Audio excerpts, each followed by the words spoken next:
In this sport, you don't wait for judges to decide your fate. TenexToken puts you in control. Stake instantly, speculate discreetly, and keep your moves private. TenexToken. Play smart, play discreet.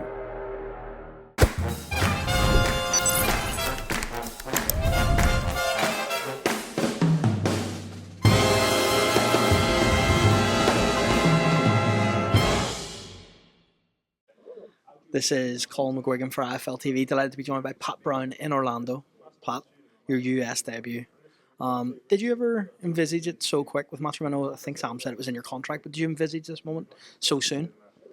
I think obviously, due to all day. I think in terms of obviously in the contract, I knew I was always going to fight once, but now it's here. It has come around fast, and it's very surreal. I'm here, and even though you know the sort of script with how it all works and stuff like that, it's still different. You're not just overseas, you're well and truly overseas, you're miles away. So but I'm just taking it all with a pinch of salt, enjoying it, and that's the main thing for me. You don't want to get caught up in your own head, and you want to just enjoy the pool, enjoy relaxing, and then when you got to turn that switch on, I will do. A lot of people probably look at this level of opponent, and from the outside, because I know what people are saying on the inside, right? But outside, people are probably saying, this is a crazy situation. Pat Brown's fighting the former world champion over 10 rounds. You've never done 10 rounds. What would you say to the people that are doubting you for picking this level of opponent so soon? Well, them doubters, they also say, when is he going to have a step up? I'm sick of these boring fights where he's just stopping him and stuff like that. And to be honest with you, the 4 fights I've had, one of them was probably a bit of a ducker, but the rest of them, they've all come with a bit of history. They've all come with some sort of like big attribute, and they've come to rock the boat. And obviously this is the biggest fight in my career so far. It is a 10 round. I've only done 4 rounds in my professional career. But my answer to people who are saying it's the wrong fight at the moment and stuff like that, I understand why they think that, but I know my ability, and I want to push myself. I don't want to be one of them fighters where I build up a portfolio of beating nobody. So I want to have a good record where people say he didn't duck anyone and he's on it. In terms of you and your development, obviously you were such a high-level amateur. Is there a massive difference between the pro game? Because you hear a lot of people coming over and they think that there is a massive difference, and other people say there's no difference. Do you feel that there's a difference between the amateur and pro game? Yeah, of course, there's definitely a difference.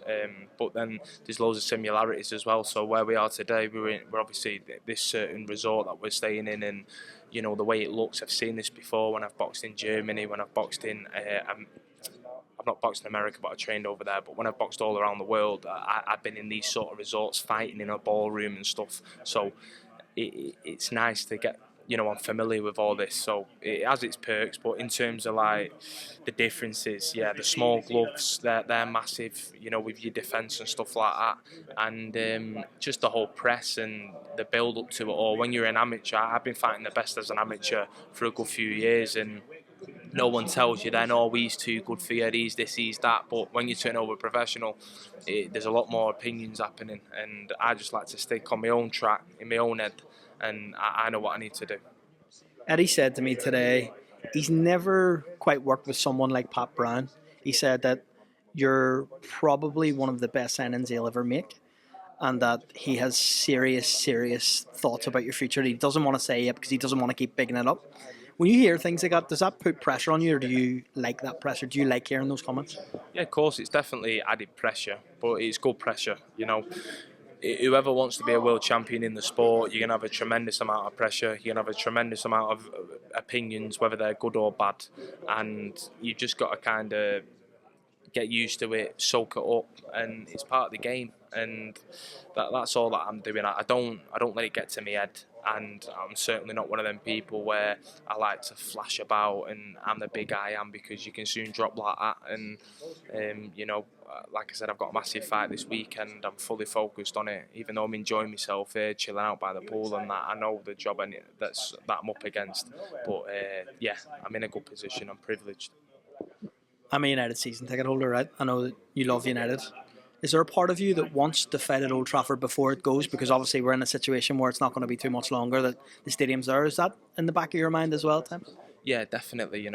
Old Trafford holds so much history, and I remember when I was on GB. Obviously, I was staying in Sheffield Monday to Thursday every week, and when United were playing, I'll be putting it on the TV.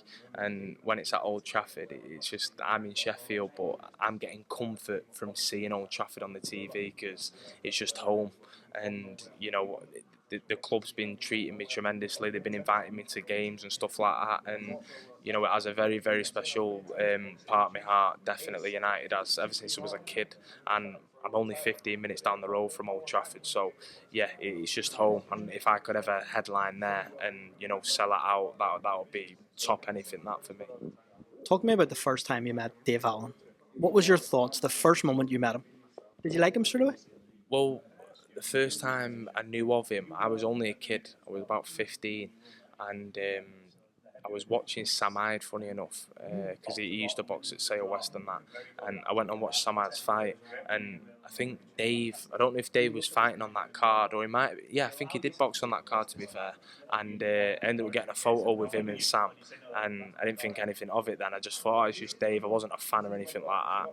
And then, when I went into the gym, after the Olympics, I put on a bit of timber and stuff, which isn't usually like me, but that was like the only break I've ever had from boxing since a kid. And Dave's ended up coming in the gym, and I was sat on the ring with Jamie and all that, and he's like, come up to me straight away, and he's grabbed my hand, like shot me up, and he's like gone in my face a little bit, and he's gone, me and you were sparring today.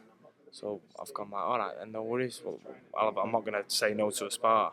So we've ended up getting our kit on and all that, and we only did 2 rounds because we went at it big time. Because Dave he's got a resume of sparring people, hasn't he? And he wanted to see what I'm about and stuff. But he was unfit.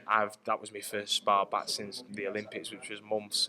And Jamie ended up pulling the plug, and then since then we haven't had a spar for over a year, and then we had our first spar this year, and I'll let him tell that story, but I was doing a few of his old moves, getting behind him and all that, but yeah, that's the first time I met him really in the gym, and him offering me out for a spar, and then we just had it. How close are you two now? Because I think from the outside people think you are like best friends, but it's never really been asked. Like, are you very close with Dave? I would say our relationship's definitely grown into a close one now. At first, it was just more of a bit of banter in the gym. We're two sort of, he's pushing his weight around because he's a big boy in the gym, with the other lads, and I thought, I'm not having that, and I used to always step up to him and have a bit of banter with him, and we've always been two bulls going at each other, whereas now, I would say I'm still the bull and he's like a little ant just running away because he knows I'm the man now over him. But in terms of our friendship, no, we're very close, and Do you lean on him for advice? Pardon? Do you lean on him for advice? He's definitely taught me a lot. We do great work body sparring, me and Dave, because he's tough as old boots, and with his weight and the way he grapples you and that, I learn a hell of a lot from him. So yeah, I've definitely got some good advice from him. My game's improved because of Dave as well, through training with him 100%. I never take that away from him at all. But I've also helped him out in the gym in terms of, I give him motivation to train harder because I give him a little bit of stick for it if not. But yeah, we definitely help each other out. Well, Pat, before I let you go, do you have a prediction of how this ends on Saturday night? No prediction as long as I'm getting the W, to be honest. Obviously, it's 10 rounds, and whether I thought you were speaking to me then. But yeah, if I knock him out, great. If I win on points, great. I'm as long as I just get that W, I'm definitely not overlooking this kid. This guy's dangerous, and it's a big step up, and I just want to make sure I get it boxed off and I learn a hell of a lot from the fight. Pat Brown, it's a pleasure on IFLTV. Thanks for your time, mate. Appreciate it. Thank you. In this sport, you don't wait for judges to decide your fate. TenexToken puts you in control. Stake instantly, speculate discreetly, and keep your moves private. TenexToken. Play smart, play discreet.